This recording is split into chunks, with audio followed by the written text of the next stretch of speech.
بسم اللہ الرحمن الرحیم ایاک نعبد و ایاک نستعین ماشاء اللہ چھابڑی فارم لاہور ٹاپ روف گوٹ فارمنگ کے حوالے سے چلو گوٹ فارمنگ سیکھیں اور سکھائیں۔ تو سب سے پہلے 29 نومبر 2025 سب دوستوں کو السلام علیکم۔ اللہ تعالی ہم سب کو آسانیاں عطا فرمائے اور آسانیاں تقسیم کرنے کی توفیق عطا فرمائے۔ تو پیارے بھائیوں، آج کے موضوع میں جو ویڈیو بنا رہا ہوں وہ اس حوالے سے بنا رہا ہوں کہ بکریوں کی ایک تو پریگنسی کے وقت بکریاں اگر آپ کی گبن ہیں تو ان کا پروٹوکول کیا ہے، ٹھیک ہے۔ ابھی سب سے پہلے تو دیکھیں، بکریاں نے صبح مکئی کا چارہ، یہ مکئی کا گاچا آج کل ملتا ہے تو وہ ڈالا ہے ان کو، تو ساری بکریاں کھا پی کے سکون لے رہی ہیں۔ یہ بکریاں اس وقت گبن ہے 3 ماہ کی۔ تو یہ دیکھیں ان کا باڈی سکور، صحت کے لحاظ سے بکریاں جو ہے نا وہ پرفیکٹ ہیں، نہ بہت زیادہ موٹی ہیں نہ کمزور ہیں۔ تو اس وقت جو مین موضوع ہے کہ ان بکریوں کو اس وقت بھی جو ریکوائرمنٹ ہوتی ہے ان کی کہ اب ان کی خوراک جو ہے نا، کیونکہ یہ اکیلی جان نہیں ہوتی، ان کی اپنی جو باڈی کی ریکوائرمنٹ ہے وہ بھی ہوتی ہے، اور پھر اس کے بعد ان کی جو پیٹ میں بچے پل رہے ہوتے ہیں ان کو بھی خوراک چاہیے ہوتی ہے۔ تو اس وقت آپ نے بکریوں کو خوراک کا زیادہ خیال رکھنا ہے۔ ایوریجلی جب آپ جو روٹین میں ونڈا ڈالتے ہیں یا چارہ ڈالتے ہیں تو چارے کے علاوہ ونڈے میں تھوڑی کوانٹٹی آپ کو بڑھانی پڑے گی، اور ان کو ایک تو اگر تو گرمیاں ہیں تو آپ نے سرسوں کا تیل وہ دینا ہے۔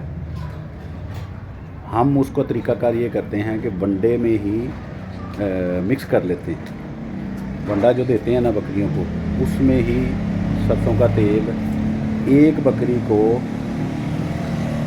یعنی کہ 20 گرام سے شروع کرتے ہیں، تو 20 گرام سے لے کر 50 گرام تک ہم اس کو ایوریجلی ونڈے میں ڈالتے ہیں۔ اب چونکہ سردیاں ہیں تو سردیوں میں آپ نے ڈالڈا گھی دینا ہے، تلوں کا تیل دینا ہے، تو تارا میرا کا تیل بھی دیں، تو یا تارا میرا ثابت جو ہے نا وہ ونڈے میں مکس کر لیں، تارا میرا مکس کر لیں ونڈے میں، ٹھیک ہے۔ تو ونڈے کی خوراک جو میرا کوانٹٹی ہے نا وہ بھی آپ نے پہلی والی روٹین سے بڑھا دینی ہے، کیونکہ اور خاص کر ان کا خیال رکھنا ہے کہ یہ بکریاں بھوکی نہ رہیں۔ آپ کی بکریاں جو ہے نا وہ ان کی خوراک جو ہے نا وہ پوری رکھنی ہے، ان کو بھوکا نہیں رہنے دینا، ورنہ بچے کمزور پیدا ہوں گے۔ جب بچے کمزور پیدا ہوں گے تو پھر ان کو پیدا ہونے کے بعد بھی پرابلم آئے گی اور ان کو بچانا مشکل ہو جائے گا۔ تو جیسے کہ میں پہلے بھی ذکر کرتا ہوں کہ بکریاں میرے 4 سال کے ایکسپیرینس میں جو میرے پاس بچے پیدا ہوئے ہیں نا، ان میں سے 4 سال میں ایک بھی بچہ جو میرے یہاں فارم پہ پیدا ہوا ہے نا وہ ایکسپائر نہیں ہوا۔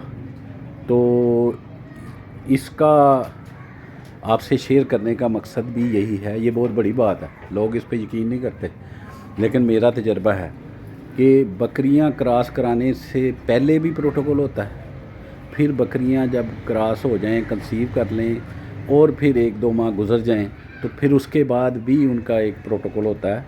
میں کسی قسم کا انجیکشن استعمال نہیں کرتا، ہاں وہ پریگنسی کراسنگ سے پہلے کا استعمال کرتا ہوں، سیلیویٹ ہو گیا، وٹامن AD3 ہو گیا، اس کے بعد میں انجیکشن کا رسک نہیں لیتا۔ میں اس کے بعد خوراک پہ کنسیڈر کرتا ہوں، خوراک اچھی دیتا ہوں، خوراک اچھی دیں، ان کا خیال رکھیں، گرمی سردی سے بچائیں، اور ان کو ان کی آئلنگ یعنی کہ یہ جو اگر سردیاں ہیں